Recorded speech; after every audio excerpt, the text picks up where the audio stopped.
What's up everybody, my name is Alex Krotz from Alex Creates and I am here today to talk to you about EQ. So EQ is a very powerful thing in mixing and it's one of the main tools people use to mix.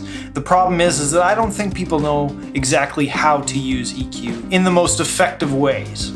The most common way people use EQ is you solo something, put on an EQ, whatever your preference is. You boost what you think sounds good, and you go from there. One of the biggest overlooked things that people generally don't do is using filters. That's one thing I wanted to talk to you guys about today. It actually helps immensely with fitting things in a track. A low pass will filter the top end so that only the low passes through. High pass filters the bottom end so that only the highs pass through, or use it as a band pass so you filter both high and low and have just something in the middle. One of the biggest problems I see, if you have an element in your mix and you kind of go, well, it doesn't really matter, it's a high-end thing, I don't need to worry about the low end, and they leave it. Except when you have a pile of stuff in your mix, they each have a little bit of low end on them, it's just gonna cloud up the bottom of the track. Low end is one of the biggest problems that you need to worry about. The wavelengths are so much bigger and there's not a whole lot of room down there. Or high end, same concept, you don't wanna cloud up the high end. Use a filter,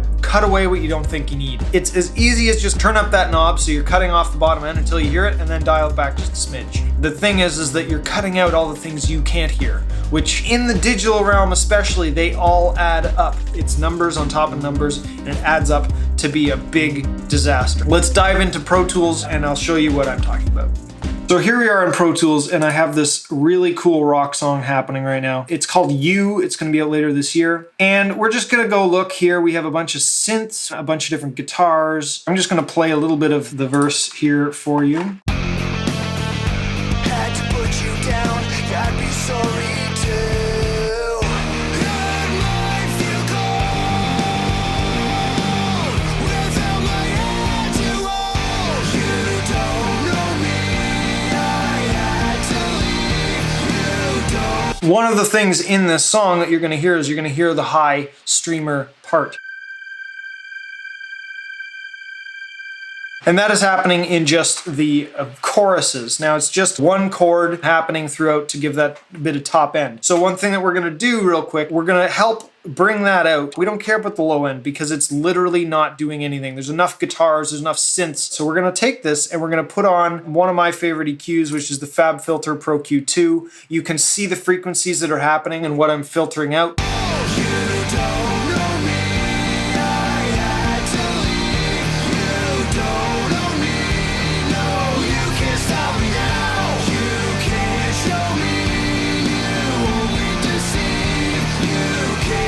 So as you can see in that, I just filtered out some of the bottom. It's a very subtle instrument in the track, but I just cleaned up that bottom. Now, if you notice it, when I play this, there is a lump down here at around 50 that's from the synth. But you'll see, I've just completely removed that because it's not, you don't hear it. It's minus 80 on the scale or more, but it is still there. And if you have that over a few different instruments, that is where your problems occur. I'm showing you this on this streamer that we just don't want any bottom end, but on something else, you're gonna do the same kind of thing. Let me show you this piano track here. It is a low piano part, just low octaves. I'm gonna cut out some of the bottom end because I want the bottom of the track is kick drum and bass guitar. Bass synths are gonna be kind of next in the spectrum. Now, this is one of those, and I just mostly want this for the attack of the piano and kind of the chord movement, not so much the boominess because I already have plenty of that going on. I'm just gonna play this and I'm gonna show you the EQ I've done here.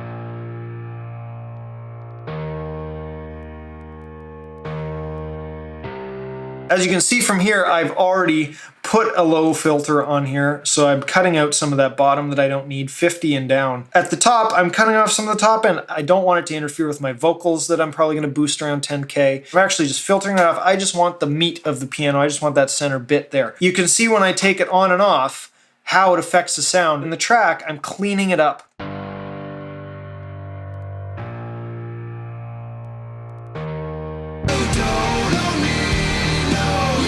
Another really useful place for this is if I go kind of to these guitars here. If you look at the chorus, I have kind of the big meaty rhythm guitars, which I've already kind of shaped. The main meat chords. Then on top of that, I have an octave guitar and kind of just fills up a bit more of the high frequencies for the guitars. And as you can see, I've filtered off that guitar at 200.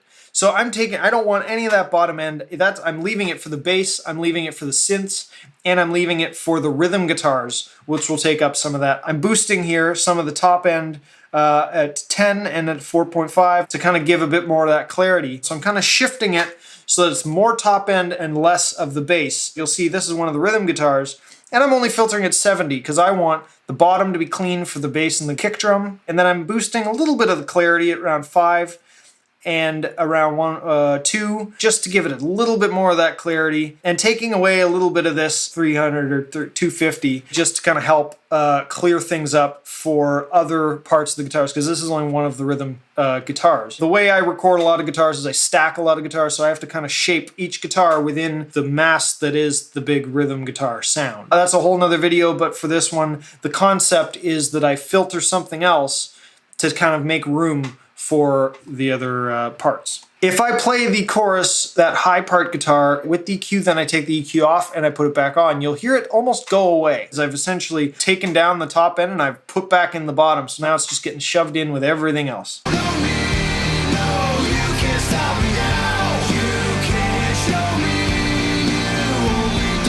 That kind of concept effect is great for all instruments. Using an EQ to kind of boost the frequencies here and there that you want, and then filtering out just anything you don't want, giving that space back to the other instruments, dipping different frequencies, give space to something else that's going to use that frequency more effectively. You're going to give it to something else in a way, because there's only so much room within the whole frequency spectrum. One more thing that I want to talk to you about is we're going to look at vocals real quick, because vocal EQing can be a little different. I have multiple different vocal tracks here. I have triples on the choruses and doubles on all the verses. So the chorus lead, You don't know me, I had to leave. That's the main vocal. Then we have kind of the added vocal on top. You don't know me, I had to leave. So what I have to do is I kind of have to make room for both of them. This was recorded with the same mic, same singer. What we have to do is we have to figure out, okay, that we've decided that this lower one is kind of the lead vocal, and then the higher one is adding on top. So you'll see I've got an EQ here, and I'm filtering off 250 on all these screaming vocals. I don't want that low end. There's probably low harmonies that can go down there if I want them and just use some of that. Right now, this screaming vocal is higher register in its note choices, and also just going to fill up that top end of the frequency spectrum. I'm just going to play this, and I'm going to mute these EQs, and you can hear how it affects the two different things. I'm going to play them together. You don't know me, I had to leave. You don't know me. You can see when I take that EQ away, it becomes very messy. You don't really hear, you kind of start losing the two of them, but as soon as I put that EQ on and I filtered off the bottom end and added that clarity a little bit higher, gives the separation that you needed. One thing that you have to be aware of, and that goes for backgrounds, for anything, if you have a lower harmony, take away some of that top end. You don't need it. Put the lower stuff lower and keep the higher stuff higher, and kind of build it around that lead vocal, because it's probably placed front and center of the whole track. So you want to keep it there and fit everything else around it without masking any of that stuff. Using EQ to kind of shape it up and shape it down, giving each part of that space. And that's how I do my vocals, but it's the same concept as the instruments. So that's the basic premise about how I use EQ, and the overall concept is that you kind of pick your frequency spectrums for your different instruments, and you can boost them in those regards, but also take away frequencies that are going to affect other instruments within your frequency spectrum. You don't want them to be fighting. Where you give, you have to take away somewhere, because there's only so much room. Otherwise, it's just going to be a battle of volume. Make sure you use that. Filters, EQ, dipping and bells. Keep room available for you to use for other instruments. I hope this was useful. Thank you for watching. If you want to learn more and you want to watch more of my videos, check me out. Search Alex Creates, more Pro Tools tutorials, mixing tutorials. Check it out, and I can't wait to see you there. And until then, thank you so much, and I will see you in the next video.